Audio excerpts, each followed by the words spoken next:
ایک دور میں ایک حسین و جمیل مملکت تھی جہاں شہزادی نورین رہتی تھی۔ وہ نہ صرف خوبصورت تھی بلکہ بہت ہی ذہین اور دانشمند بھی تھی۔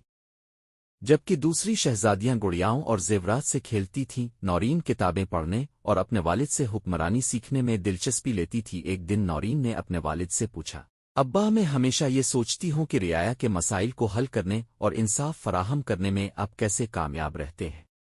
بادشاہ نے مسکرا کر جواب دیا، بیٹی، حکمرانی ایک امانت ہے اور اس کے لیے دانشمندی، عدل اور لوگوں کی خدمت کا جذبہ ضروری ہے۔ نورین نے سوچا، اگر میں اپنے لوگوں کی خدمت کر سکتی ہوں تو مجھے اس سے بڑی خوشی اور اطمینان کچھ نہیں ہوگا۔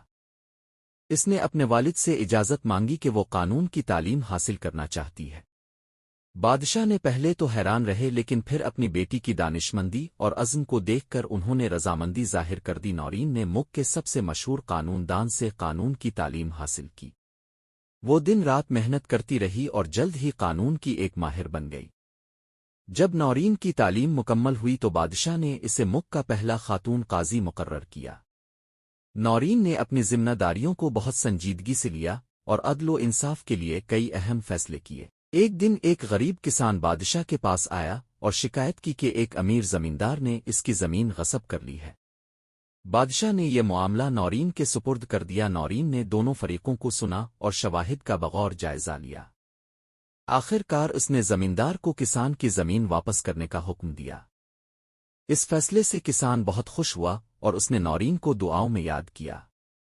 نورین کی مثال نے ملک کی دیگر عورتوں کو بھی حوصلہ دیا۔ بہت سی عورتوں نے قانون کی تعلیم حاصل کرنا شروع کر دی اور ملک میں خواتین کی تعداد میں اضافہ ہوا۔